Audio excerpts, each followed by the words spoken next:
In today's episode of the podcast, I'm talking about how to lose weight, specifically how to lose body fat and how to get shredded, how to get bone shredded.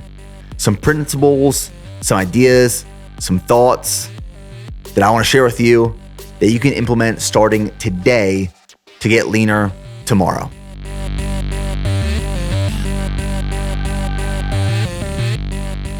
Today, we are talking about how to lose body fat and get shredded. There have been multiple times throughout the last couple of years, last decade, where I've done diets for bodybuilding preps. I've done diets for extended weeks and months just to get leaner, to get shredded, to lose body fat. And I wanted to share some of the things that I've learned along the way, that I've tried, that I've tested, that have worked, that hasn't worked, because I get a lot of questions around losing weight. And when people ask the question about losing weight, what I think they're actually asking is how to lose body fat, not necessarily just weight, because there's a difference. You can lose weight fairly quickly. But for most people, the goal is actually to lose body fat, maintain muscle, get leaner, and look more shredded. So that's what we're going to talk about. How do you get shredded? How do you lose body fat? And the first question I think we have to ask ourselves or address before talking about anything is, what is the goal? Because there are levels to this. There are levels to getting leaner. There are levels and reasons to want to lose weight, want to lose body fat. And what I mean by levels, like the goal is the goal to step on a bodybuilding stage, because that requires a very structured approach to losing body fat, and it requires you to get very, very lean, single digit body fat percentages. So that approach, that reason is very different from, say, disease intervention. Are you trying or wanting to lose weight, lose body fat because you are at risk for diabetes or hypertension, cardiovascular disease, a series of different complicated diseases that are often associated and accompanied by being overweight, being out of shape, being overall unhealthy? And that approach to losing body fat, getting leaner, losing weight overall is different from the approach of getting stage lean and shredded. If you're just trying to prevent or cure or reverse some sort of disease, you're not trying to get striated glutes to step on a bodybuilding stage at 6% body fat. That's just the reality of it. And then there's like the middle ground of maybe you just want to lose body fat and get leaner to look better. Maybe you're preparing for the summer, or you spent the last couple of months and years bulking up and putting on size. Potentially, maybe you let yourself go a little bit and you started a new job, you moved, you had a kid and started a family, and things fell off track, and you realized over these last couple of years you've gained unwanted weight and body fat, and now there's the point in time where you want to look better naked. And that's why you want to get leaner and you want to lose body fat. Again, maybe it's not to get bone shredded, but it's to get leaner. So the first thing we have to ask ourselves is, why do we want to lose body fat? Why do we want to get leaner? Why do we potentially want to get shredded? Is it the extreme of stepping on stage? Is it the extreme of saving your life and disease prevention and intervention? Or is it just to feel better, look better? There are, like I said, levels to this. When I was dieting for my last bodybuilding competition, which was last March, that was a whole nother level of leanness. I mean, that required my calories to get down to 1,600 at the lowest, body fat down to 6%. Calories and energy was so low that I couldn't sleep throughout the night. I had brain fog all the time. I was forgetful. I couldn't function. It was an unhealthy level of leanness, but it served a very clear intent and purpose that was short term. And that was to step on a stage as lean as possible to expose all the muscle that I had built for the years leading up to that moment. That is the extreme. And I've done that multiple times.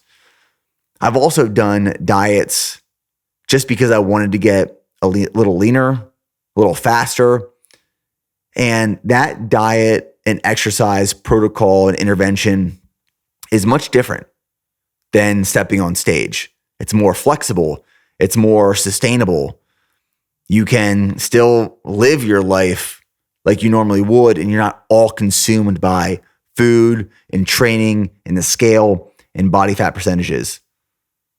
So as I address the question, what is your goal?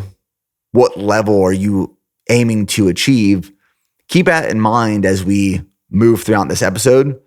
Some things we're going to talk about, all in regards to how to lose body fat. I'm going to caveat it with, and get shredded. Because all the things that we're talking about today, you can use one to lose body fat, yes, but you can also use it to get bone shredded and step on stage. Now, the first thing I want to address and talk about is calories in versus calories out. As I was doing some research for this podcast, and a lot of my research that I do for podcasts is either reading articles, especially on a topic like this, reading articles, research studies, reading books, listening to other podcasts. One of the things that I really realized around this whole topic of losing weight, losing body fat, getting shredded, is that there's so many different approaches. There are so many different opinions, and they are very polarizing. There is the one group of people who will say calories in, calories out is the only thing that matters. Ignore everything else. And then there's the other side of the coin or the spectrum of groups of people saying calories in, calories out doesn't matter. It is the quality and type of food. It is when you eat it. It's how you eat it. It's your gut. It's all of these other things, hormones, metabolic function. And I fall somewhere right in the middle, where I truly believe that calories in versus calories out is king. And it always will be king. But there's some other considerations that we have to talk about that we can't ignore. And I think it would be ignorant and naive and irresponsible just to say that calories in versus calories out is the only thing that matters.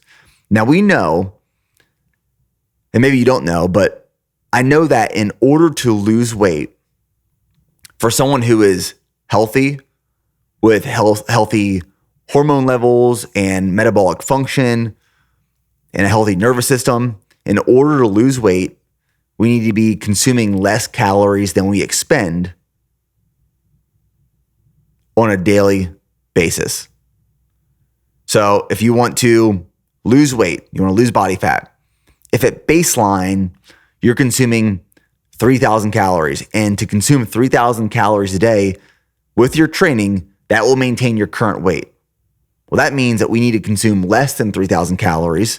We have to be in a caloric deficit in order to lose weight. That's tried, true, shown in science. It is scientifically validated. And if we want to maintain our current weight, we need to consume our maintenance calories. If we find that 3,000 calories is our maintenance calories with a consistent routine training protocol and energy expenditure, if we keep consuming 3,000 calories, we will maintain our current weight.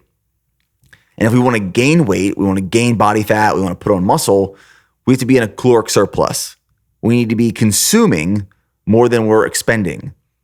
So if 3,000 is our baseline to maintain, and we start consuming 3,500 calories a day in a 500 calorie surplus daily, we know that we're going to gain weight over time. We know that. Calories in versus calories out. It's tried and true. Like I said, it's validated. It works. That should be the foundation of our approach to maintaining, gaining, or losing. So if we want to lose body fat, we have to be in a caloric deficit. There are some considerations because I've seen people, I've met people, I've heard from others in groups of individuals. Calories in versus calories out, it's king. Yes, we know that. But that's considering that you have, like I said, a healthy hormone function and hormone levels. You have strong, healthy metabolism.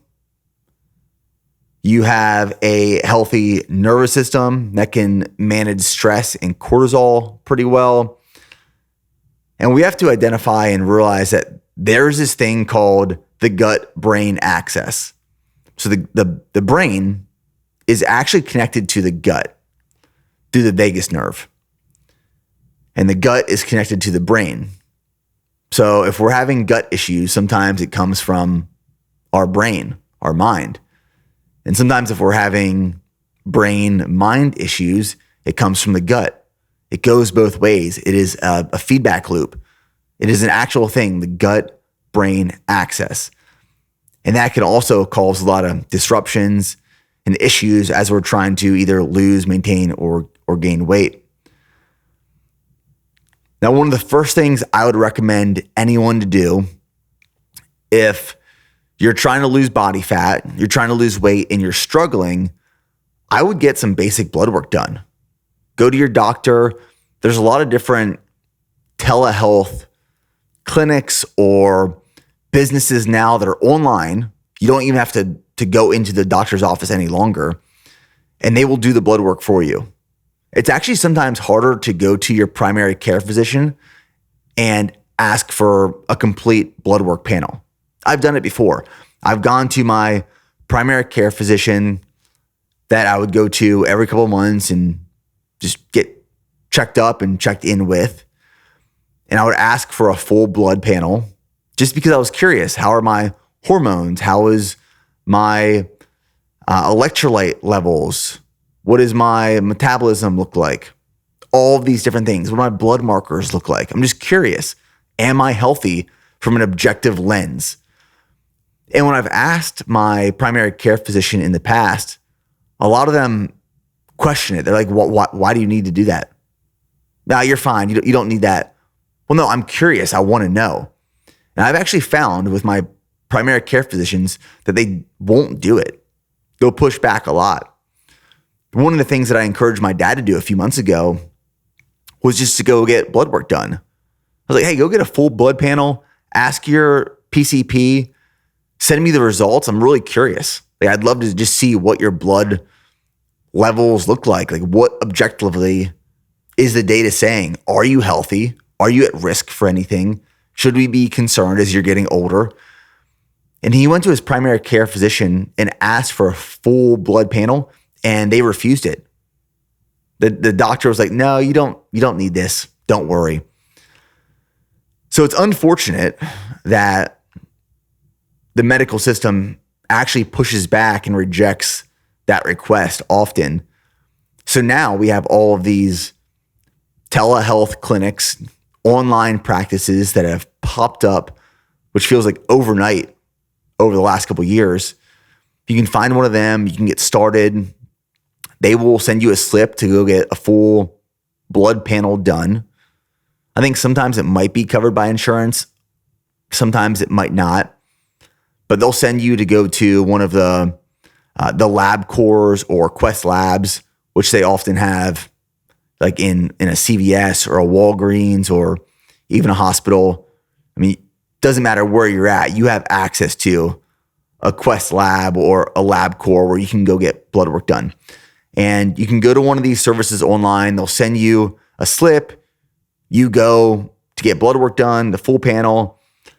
They'll receive the results from the lab that took all your blood, and they'll review your blood work with you and then potentially make recommendations for what you need to do, what you need to stop doing, what you could change, all these different things. And I recommend people do that at least once a year, if not once a quarter, because you might feel great. You might look great, but it's best to look under the hood. You're not going to go buy a vehicle and not look under the hood. Oh, this vehicle looks amazing. The salesman said it all works well. The engine's strong. Well, if it's a used vehicle, you're often going to get a second opinion, or at least pop the hood and look inside. And that's what blood work does. It's popping the hood to look inside, to try to identify exactly what's going on. Where can we optimize? What are we missing? What can we change? And sometimes when you're not making the results you want and you're following a calories in versus calories out approach, again, like I said, it's king. If you're not losing weight and you're still tracking your calories, you're tracking your food, you're in a caloric deficit, go get blood work done. See what your hormone health looks like. If your hormones are all out of whack, you're really going to struggle to lose body fat and lose weight. It can prevent you from making progress. Look in and check out your metabolic health. Are you metabolically healthy? If you're metabolically unhealthy, which for a lot of people puts them at risk for pre-diabetes or diabetes in the future, there are changes we can make to our diet to reduce the risk and intervene before it gets out of hand. So hormone health, metabolic health, our nervous system, cortisol management. Stress has a big impact on our body, our ability to lose weight, lose body fat. And understanding that there is a gut-brain axis where our stress, the things we experience on a daily basis, will impact our digestion, our stomach discomfort, our gut health, all of those things. The microbes in our gut are affected through that brain-gut axis. On the topic of the nervous system and cortisol management, I want to share this story because I think it's really relevant to all of this. When I was dieting for my last bodybuilding competition, I got down to 195 pounds and my calories were at 1,600, and I hit a wall for 2 to 3 weeks. I could not get past 195 pounds on the scale. And at the time, I was still running a lot. So I was strength training 6 days a week. I was running about 6 days a week, anywhere from 5 to 8 miles at a time, and my calories were very low. So I wasn't doing a really good job at fatigue management and stress management. I was actually overstressing the body. I was probably overtraining my body, especially based off the amount of calories that I was consuming to fuel that performance in hopes to lose more body fat, lose more weight. And I was stuck at 195 pounds. And in my head, I was thinking, there's no way I can pull more calories away. 1,600 calories is low, and I should be losing significant body fat. And I started working with Brady Oak, who was my coach at that time. For the majority of that bodybuilding prep, I did most of the work, the planning, diet-wise, training-wise, posing-wise, on my own. And then Brady came in towards those last couple of weeks and really helped me refine my posing and my diet strategy and my carb up approach. And as I was working with him, one of the things he noticed was, like I said, my weight was stuck at 195 pounds. And he knew I was running about 6 days a week. A lot of stress in the body. So he encouraged me, and initially I pushed back. He encouraged me to stop running until after the bodybuilding show was over. And he said that running on that low of calories in that deep of prep at that low of body fat was just raising stress in the body and cortisol levels too much. And cortisol can wreck you. It can wreck your cortisol is released, is a byproduct from stress, anxiety, being overtrained, overworked, lack of sleep. High cortisol levels will affect your metabolic function, hormone function, your sleep, your gut health, everything. Cortisol levels that are elevated for extended periods of time will wreak havoc on the body. So Brady identified that I was probably overtrained and that my cortisol levels were probably extremely elevated for long periods of time. And like I said, he encouraged me to stop running and switch my cardio source to something lower impact, being just walking on an incline treadmill. And at first I pushed back because I wanted to keep running. And in my mind, I'm thinking, well, I'm burning more calories while running because I'm putting out a bigger effort. And I know I'm not going to be putting out as much of an effort on an incline treadmill, and I won't be burning as many calories.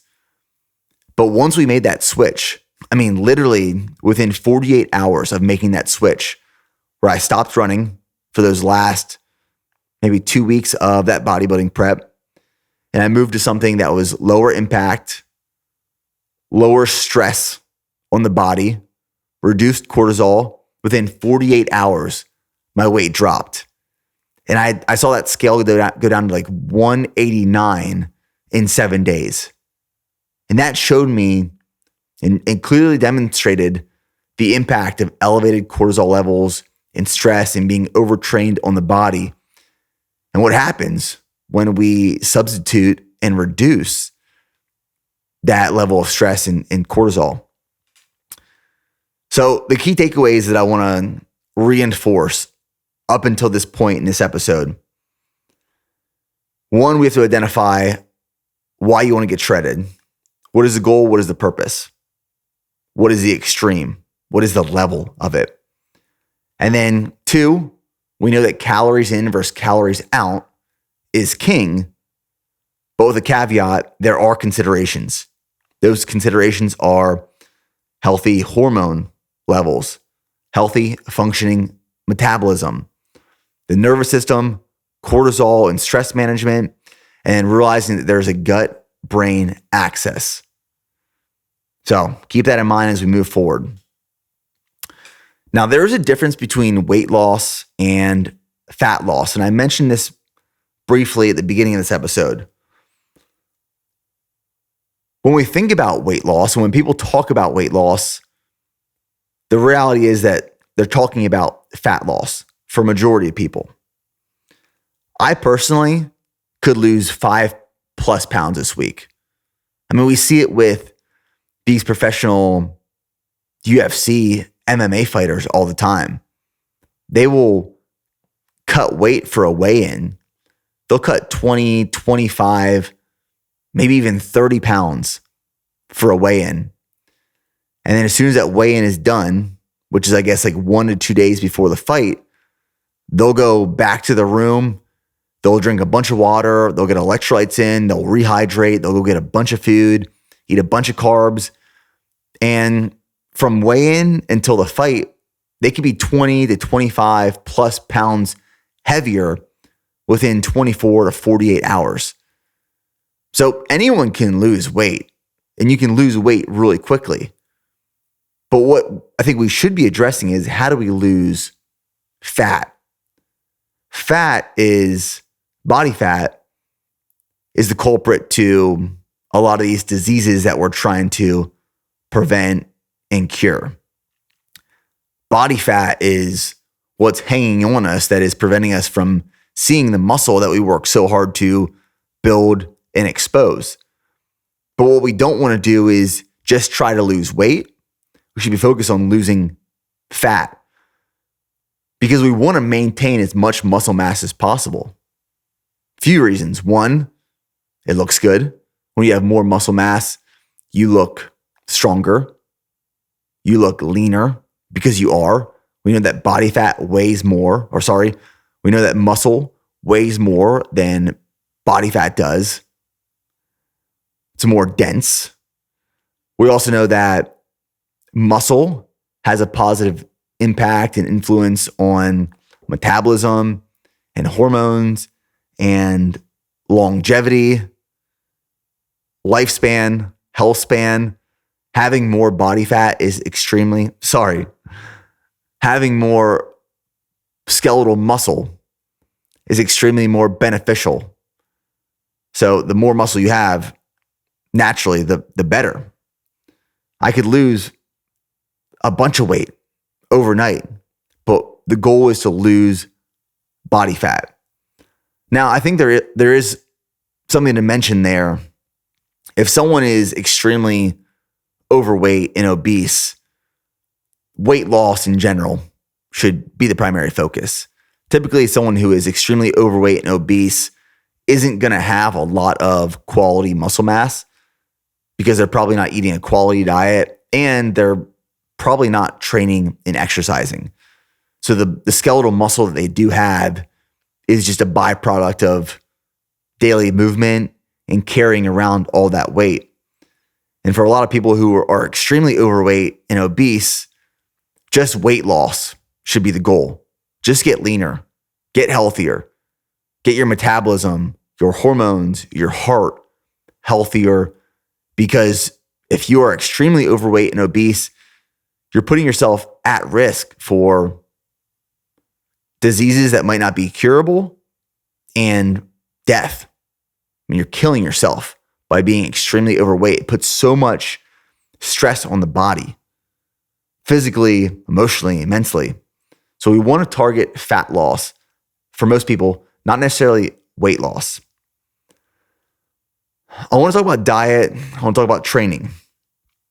Now, diet-wise, again, calories are king. We know calories in versus calories out is the foundation of losing, maintaining, and gaining. But there's a few things to keep in mind here. Protein intake. If we're trying to lose body fat, we want to keep protein intake high. And for me, the rule of thumb is 1 gram per pound of body weight. So if I weigh 200 pounds, which right now I weigh about anywhere from 200 to 205 pounds, I should be aiming for 200 grams of protein a day.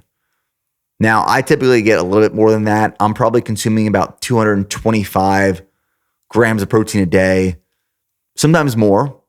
You know, if I'm eating a really big steak for dinner, or if I decide to have an extra serving of cottage cheese or whey protein or bone broth at night, my protein intake might get to 250 grams a day, which I'm not concerned about. But at a minimum, I'm trying to get at least 200 grams of protein a day, 1 gram per pound of body weight, for a few reasons. One, protein is going to help us build lean muscle tissue. And lean muscle tissue, like I said, has a positive impact on metabolism, hormones, being leaner, being stronger, performing better in the gym. Having a higher protein intake is going to help with muscle protein synthesis. So actually building the muscle that we want to build from the training that we're doing. Protein has a thermic effect. There's a thermic effect of food, and consuming protein has a high thermic effect of food. So your body requires a lot of energy to break down and assimilate protein that we're consuming, breaking it down into amino acids that our body can use for all different functions in our bodies. Protein is also very satiating. So if we eat a lot of protein, it's going to make us feel full. And if we feel full, we're not going to consume a lot of the other things that we're often tempted in craving, like high sugar or fat foods, snacking. So with every meal that I consume, and right now, for example, I consume 4 to 5 meals a day, I'm trying to get 40 to 50 grams of protein in each one of those meals. I personally like to space my protein intake out throughout the day in 40 to 50 gram boluses or amounts at a time, spaced out from the time I wake up till the time I go to sleep. So we should prioritize protein intake all the time, regardless of our goals, but especially in a fat loss phase. Because as we're dieting as well, and we're trying to lose body fat, if we keep our protein intake high, it's also going to be muscle sparing. So it's going to help and ensure that we're not breaking down muscle, becoming catabolic in the process of losing weight, because we want to maintain as much muscle mass as possible. So shoot for 1 gram of protein per pound of body weight every day. Space it out throughout multiple meals, and try to get those protein sources from high quality foods or supplements. I mean, my primary protein sources come from eggs, egg whites, chicken, beef, fish. If I'm eating fish, it's typically shrimp or salmon. No other reason than like that's just what I prefer, and it's always pretty accessible to us. Bone broth, you can get about 20 grams of protein in a serving of bone broth. And then protein powders, whey protein powders, plant-based protein powders. Here at BPN, we have whey protein. That is a blend of whey protein concentrate and casein protein. We have a plant-based protein, which is pea protein, watermelon seed protein, and pumpkin seed protein. And we also have a whey protein that is unflavored and unsweetened. So we have a whey protein that we sell. It's just whey protein concentrate and casein protein with no sweeteners, no flavors. You can add it to your baking, your smoothies, your oatmeal, however you want to do it. It's unflavored. So that's like, for me personally, my primary protein sources. But you can also get protein from cottage cheese, Greek yogurt, a minimally processed beef jerky, beans, legumes, nuts, seeds. There's a bunch of different options, but I like to have protein sources readily available all the time so that I can ensure I'm hitting my protein goals daily. Like I said, 1 gram per pound of body weight. The second thing I want to address is fiber intake. And fiber intake it's extremely beneficial, especially while dieting in a fat loss phase, because fiber is going to, again, like protein, make you feel more satiated, more full. You can get fiber from oats and beans and vegetables, broccoli. Some fruits are denser in fiber, like berries. I consume berries daily for the antioxidants, polyphenols, and fiber. Lots of different options to get fiber in your diet. Fiber has many benefits, not just to help you feel fuller or more satiated, but it has great benefits for the gut.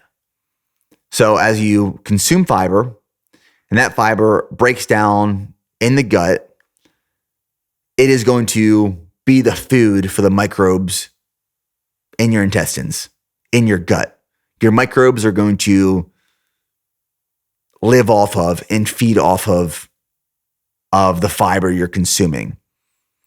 And there's been many studies that have shown that there's an increased longevity, there's increased health span and lifespan for people who consume regular fiber intake on a daily basis for extended periods of time.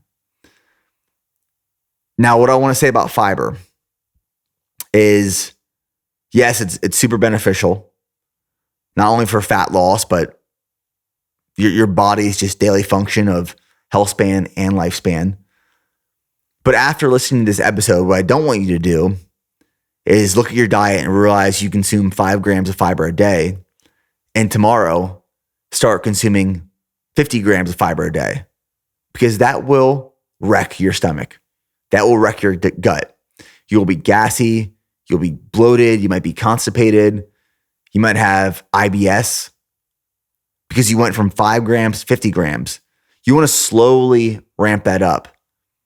So maybe you're at 5 grams right now. Try getting 15 grams for the next couple of weeks. 15 grams feels good on your stomach and your gut and you feel good.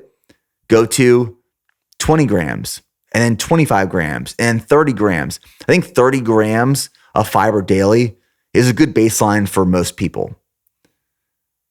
But don't ramp that up too fast because you will have issues.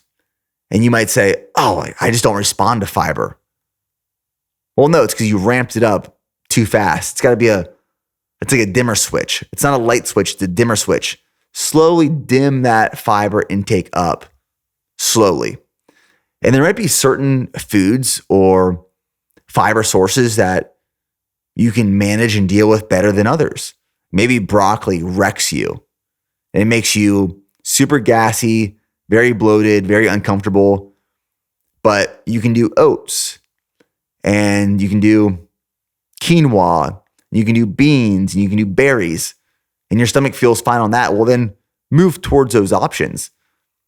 There has to be a common sense approach applied to all of this where introduce new foods, see how your body responds. If it responds well, keep it, write it down. If it doesn't respond well, there's a few things you can do. One, eliminate it, throw it away, or slowly ramp up that dose that you're consuming. If broccoli hurts your stomach, but it's because you ate 3 cups of broccoli, well, maybe start with half a cup of broccoli. And if you can manage half a cup of broccoli, go to a cup of broccoli, and a cup and a half of broccoli.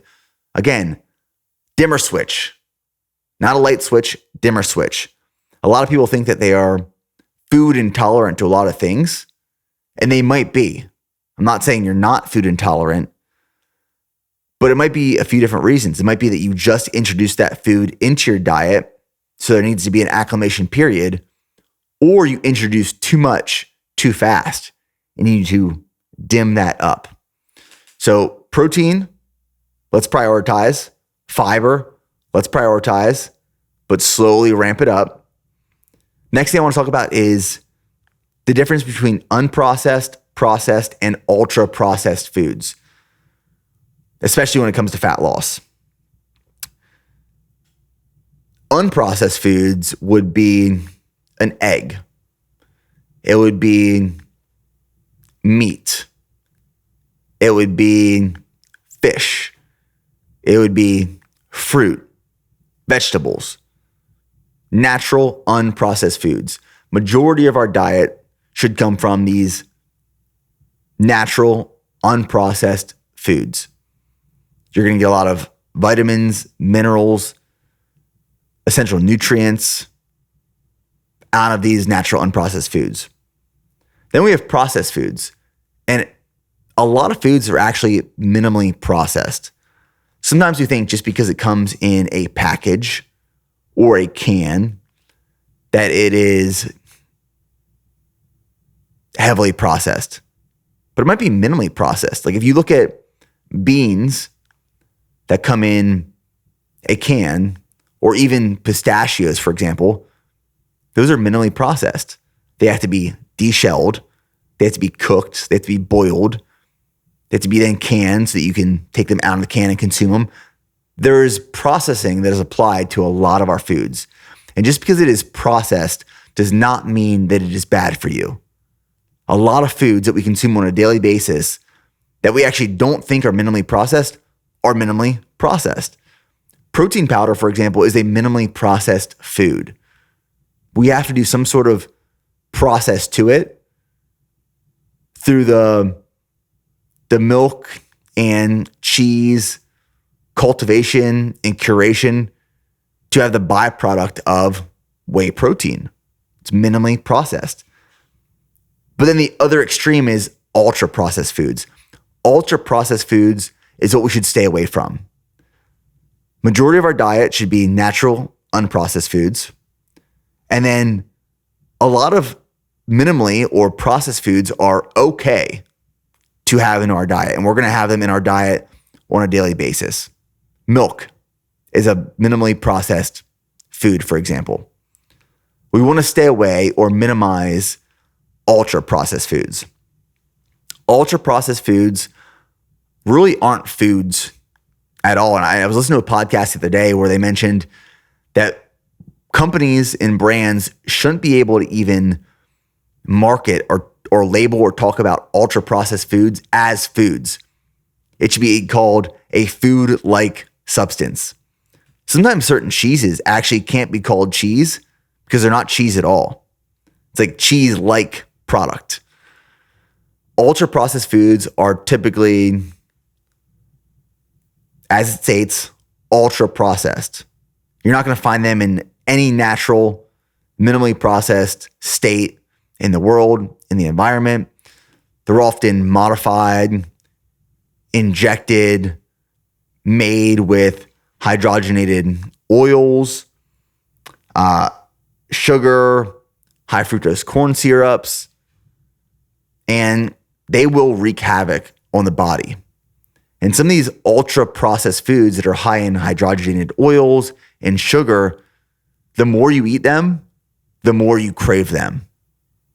Your body, the more it consumes these ultra processed foods, doesn't understand hunger cues anymore. You don't know when you're full or not. You don't know what is satiating because they're not satiating. It makes you want more sugar, makes you want more fat, makes you want more of the ultra processed foods. So if you're going to consume ultra processed foods, let's use Oreos, for example.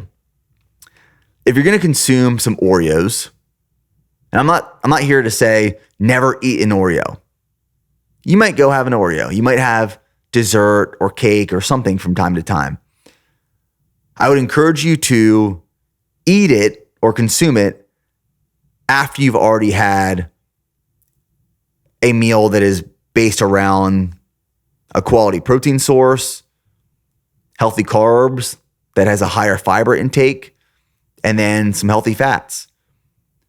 Because when you consume the protein, you consume the fiber, you have that foundation of quality nutrition, and then you have something that's ultra processed after, you're not going to want to keep eating that ultra processed food.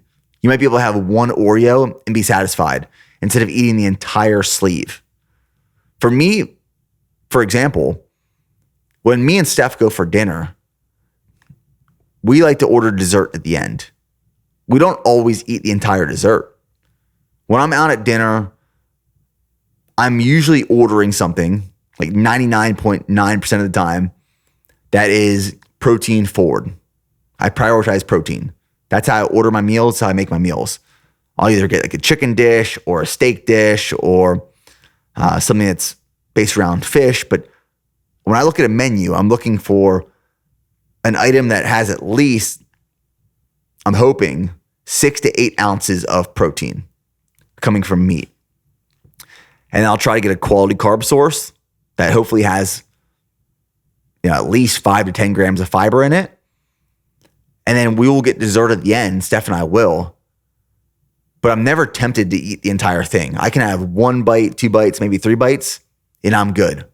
That's just me personally. I don't have a massive sweet tooth.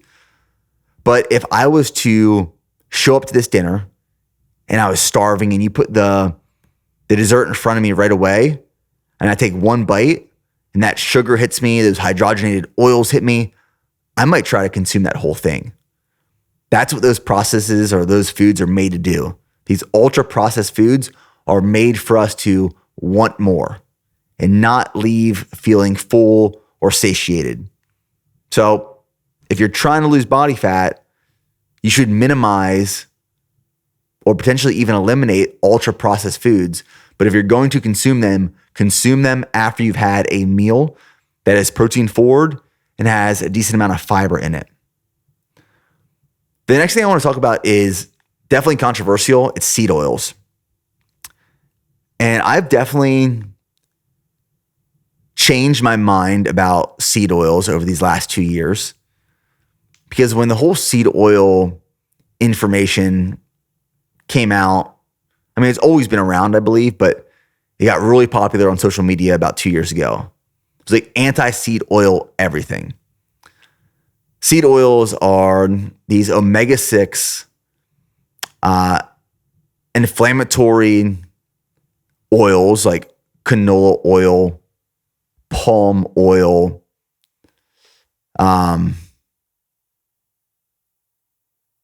oils that like you would fry things in typically. These oils got a bad rap really quickly, especially on social media. And one thing that I did initially when I heard all this information is I went into our fridge that next day and I threw everything away that had a seed oil in it.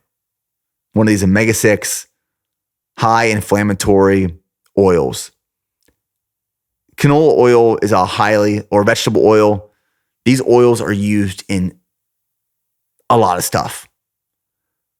Salad dressings. They're added to just about everything. Truly, everything. And I went home after hearing about all this seed oil talk, and I read some books and listened to some podcasts, and I threw everything away, which I'm not saying is wrong.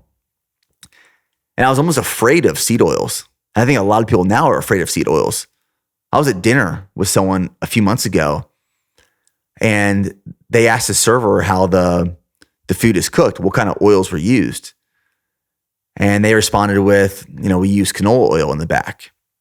And the person that I went to dinner with refused to eat anything at this restaurant because there was canola oil that was used to cook the foods, which to each their own, but I think that is extreme, and that's just a fear of food. It's a fear of food.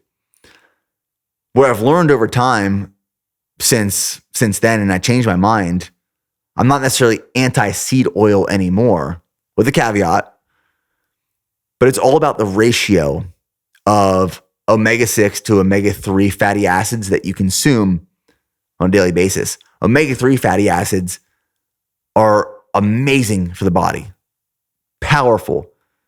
Olive oil is high in omega-3 fatty acids. Some nuts and seeds are really high in omega-3 fatty acids. You have fish oil that is very high in omega-3 fatty acids. I mean, we sell a fish oil supplement called Strong Omega that is omega-3 fatty acids high in EPA and DHA from 100% wild caught fish in the triglyceride form. Omega-3 fatty acids are, like it says in the name, essential for your body, for your heart, for your brain, metabolic function, hormone function. And the thing about seed oils is we want to reduce the amount of omega-6 fatty acids or these seed oils that we're consuming and increase the amount of omega-3 fatty acids that we're consuming. So it's all about the ratio. It's not necessarily that we have to be afraid of seed oils or completely eliminate, but we need to minimize. So I think it is smart that as you're doing your shopping and you're bringing food into your home and you're meal prepping and you're buying these condiments or whatever it is you're buying, look at the back of the food labels and opt for food options, food sources that don't have these industrial seed oils like canola oil, vegetable oil, palm oil, and try to move towards options that, one, don't have any oils at all, because a lot of times these foods don't need oils in them. But if we're going to have oils in them, maybe it's a extra virgin olive oil or an avocado oil. That's why I love Primal Kitchen's dressings and sauces and marinades and condiments. Is Primal Kitchen's, all their stuff is avocado oil based. And the reason that I like to remove, eliminate, minimize all of that in our home is because I know that when we're going out to dinner, whether it's a restaurant or it's one of these places that just makes healthy to go custom bowls for you, I assume that I'm going to be consuming seed oils or these omega-6 fatty acids when I go to dinner. So I'm going to try to minimize them as much as possible in my home, knowing and assuming that I'm going to consume them unintentionally when I'm out. So it's not necessarily that we need to eliminate or be afraid of seed oils, but we need to minimize, and it needs to be an appropriate ratio where they should be reduced and omega-3 fatty acids should be increased. And some things that we can think about as we're approaching our diet to lose body fat. There's really easy food substitutions that we can make that will facilitate less calories. So when we think about consuming less calories, going back to the king of calories in versus calories out, a lot of times people think that they need to reduce their portion sizes, which might be part of it. But instead of reducing portion sizes, maybe we start with just some food substitutions. So for lunch, if you're typically consuming ground beef and rice, and that ground beef is 80-20, being 80% lean, 20% fat, well, maybe we switch that to 93-7, which is a leaner ground beef. Or maybe we switch to a chicken breast, which is even leaner. I mean, if you do 8 ounces of 80-20 ground beef, you're probably getting something like 34 grams of fat, which is a lot of fat in one sitting. As opposed to you could do 8 ounces of chicken breast, which might have 6 grams of fat in it. So just that food substitution alone, which doesn't change your portion size at all, but it's much less calorically dense, choosing a leaner option. So if you want to lose body fat, that's one way that you can start making changes. Maybe you do egg whites and some whole eggs as opposed to all whole eggs. You know, if you have 6 eggs in the morning, for example, that's going to give you about 48 grams of protein, about 40 to 45 grams of fat. So maybe you do 2 whole eggs and a cup of egg whites, where you're getting 40 grams of protein and 10 grams of fat. So where can you make food substitutions that are less calorically dense options or just leaner, especially coming from meats? Can we reduce, minimize, or eliminate nut butters that we're consuming? Like peanut butter, for example. A lot of people don't realize that peanut butter has about 16 grams of fat per serving. And I can guarantee you, if you're not measuring or weighing out your peanut butter, you might be consuming 2 to 3 servings. You can easily get 45 grams of fat from some peanut butter that you threw on a peanut butter and jelly or you put in your oatmeal in the morning. And just by removing that, you can save a lot of calories. We can minimize, eliminate, remove oils, condiments, dressings, or maybe we just substitute those dressings for something else. Instead of using, a ranch dressing or a Sweet Baby Ray's barbecue sauce, which Sweet Baby Ray's barbecue sauce, the main ingredient is high fructose corn syrup. Instead of putting that on our lunch every day, which might add up to 100 to 200 extra calories, maybe we do some hot sauce and coconut aminos, which is like 5 to 10 calories. So what can we substitute? We don't have to, again, reduce our portion sizes significantly. We don't have to eliminate certain foods, but we can substitute smarter, more effective, less calorically dense food options. And it can make the biggest difference. I mean, I've seen a lot of people just lose body fat and lose weight by removing soda from their diet. Some people don't realize that they're consuming 500 extra calories a day, maybe even more, because they consume soda, and not diet soda, but like the full sugar soda. I don't know why people still buy full sugar soda. I mean, if you're going to drink soda, if you need soda, get a diet soda. Get a diet soda and you can save 250 to 500 plus calories a day, and you can probably lose significant body fat just by doing that. And you're not getting this sugar rush and sugar crash and these empty calories that aren't satiating at all. When I'm trying to lose body fat, what I want to do is make food choices and decisions that are going to make me feel full. So like one of my hacks is a big salad while I'm dieting. That's very high in volume. It's going to make me feel full and it's lower in calories. So I might do like a big bowl, and the base will be arugula, spinach, romaine lettuce. I'll put some rice on there. I'll do some chicken. Might do some pickled onions, some olives, some cut up cucumber, tomato, maybe a little bit of hummus and a little bit of like a Primal Kitchen's dressing, or just balsamic vinegar. Like just balsamic vinegar, maybe 5 to 10 calories in there. And this is a high volume meal. I'm going to feel so full for so long. It's dense in, maybe if there's some beans in there too. It's dense in protein. It's dense in fiber. It's high volume. It's lower calorie. And it's going to make you feel full for a long period of time. Eat 2 of those a day. And you will have no problem losing weight or body fat. So let's talk about training. The most effective way to train.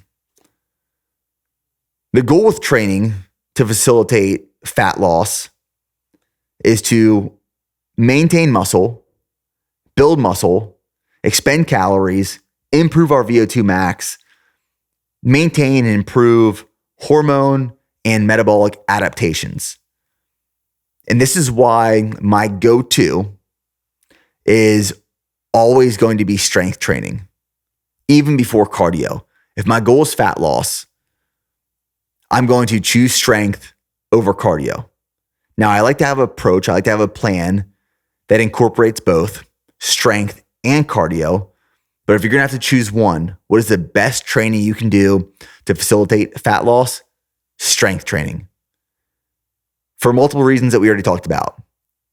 Building lean muscle mass is thermogenic. When you have more muscle mass, it requires more calories to maintain. It's going to burn. It's going to expend more calories. You're going to have a better functioning, healthier metabolism, hormone health. You'll feel stronger. You'll look stronger. That is the number one thing that you can do for fat loss. Then on top of that, adding in some cardiovascular conditioning. It doesn't have to be running. Can be low, steady state cardio. And this helps expend more calories, improve VO2 max. It's going to help with heart health. It's going to help with mental clarity, circulation, and just moving more. So training wise, there's a bunch of different methods that you can use. Or I should say, there's few concepts, many methods to approach training to facilitate weight loss or fat loss. But I would prioritize your strength training and then supplement with cardiovascular conditioning. Something else I want to mention is, training, whether that's strength or cardiovascular conditioning for fat loss. We oftentimes think of it being just for energy expenditure. It's not. It's to build muscle like we already talked about. But energy expenditure is a factor to consider when we're talking about calories in versus calories out. If we know we need to be, say, in a 500 calorie deficit from our maintenance calories to lose weight, so going back to the original example, consuming 3,000 calories a day is going to maintain your current weight. If you go down to 2,500 calories, we're going to lose weight. That 2,500 calorie deficit does not have to come from all training. It does not have to come from all diet and food. Doesn't mean you have to consume 500 calories less a day. Maybe you're consuming 250 calories less a day and you're expending 250 extra calories during your training sessions. Now, I'm not a big fan of tracking, monitoring, and calculating your energy expenditure from training and trying to factor that in or fit that in or play the math game to find out what kind of deficit you're in. I don't like to do that. I like to just go train, go run, get on a Stairmaster, incline treadmill for an extended period of time, and ballpark how many calories I'm burning. There's different ways we expend energy. One, through training, exercise, and then there's NEAT, NEAT. NEAT is non-exercise activity thermogenesis. NEAT is all the things we do outside of exercise that's going to expend and burn calories. And some people have a higher NEAT than others. So this is just the amount of walking around you're doing on a daily basis. If someone is cleaning houses, for example, and they're moving around a lot and they're very active, their NEAT is going to be higher in the workplace than someone who sits at a front desk and takes calls all day. If you're sitting at a front desk and taking all calls all day, you're not moving much, your energy expenditure is very low. But if you're working a job that's not really exercise focused, but it's active, you will be expending calories through NEAT. NEAT also can happen just through fidgeting. If you see someone who is very lean and you just watch them out and about, they're naturally very lean, they might fidget a lot. Where you watch them like under the table and their leg is constantly tapping, their fingers are constantly tapping, they're moving their arms and their body all around, they talk with their hands a lot. That movement is actually non-exercise activity thermogenesis. You're still expending a lot of calories, and those calories you're expending compound and add up on a daily basis. So typically when you see someone who is naturally very lean, they have a high NEAT. Now, I'm not saying that you should go and try and fidget throughout the day or tap your feet or tap your hand or talk with your hands more. But it's something to be mindful of, that you expend calories not just through exercise, but on a daily basis of what you're doing. I do believe that trying to get more steps in on a daily basis has a huge impact and factors in your ability to lose weight and lose body fat. I know for me, I try to at least get 15,000 steps in a day. And that's pretty easy when I'm running. I mean, by 6:15 a.m., I'm already at 11 to 12,000 steps typically, because I run in the morning. So getting an extra 3,000 to 4,000 steps it's not hard by any means. Majority of the days, my steps are well over 20,000. And that has a huge impact on my ability to stay lean year round. So we expend energy through exercise and non-exercise activity thermogenesis. And the last thing I really want to talk about, all around fat loss, body fat, how to get shredded. There's a lot of diet tribes online right now. There's a carnivore tribe, there's an intermittent fasting tribe, there's the vegan tribe, there's, in the beginning, the paleo tribe, the anti-seed oil tribe. There's all these tribes on social media who are pushing a certain narrative, a certain diet. And I truly believe the things that I shared today are pretty foundational, that if you apply and modify slightly to fit your schedule, your preferences, your routines, get your blood work done, find out what works for you, what foods you enjoy, what modifications and substitutions you can incorporate to just make smarter, healthier food choices, train more effectively, more efficiently, you will make progress. You will lose weight. You will lose body fat. These diet tribes that are trying to push a certain narrative or a one size fits all approach to everyone, in my opinion, is false, incorrect, and irresponsible. We have to keep in mind that there's a difference between causation and correlation. Causation indicates that one event is the result of the occurrence of another event. I do this, I do X, Y happens. That's a causation. A correlation is a measure of a degree of relation between two sets of data. So X happened, but just by doing X, we also saw that Y happened, but there wasn't necessarily a cause between X and Y. Sometimes when people start a new diet and it works, and they share this and these results with other people, they think it's because of a causation, but in reality, there's a correlation. Example, you take someone who is sedentary, has a poor diet, doesn't exercise, doesn't train at all, and you put them on a ketogenic diet, or you put them on a vegan diet, or you put them on a carnivore diet, or you put them on any type of diet, they're going to see results. They're going to most likely normally see progress. And they're going to say, I made progress because of X. I made progress because I eliminated meat. I made progress because I eliminated plants. I made progress because I eliminated carbs and I went all in on fats.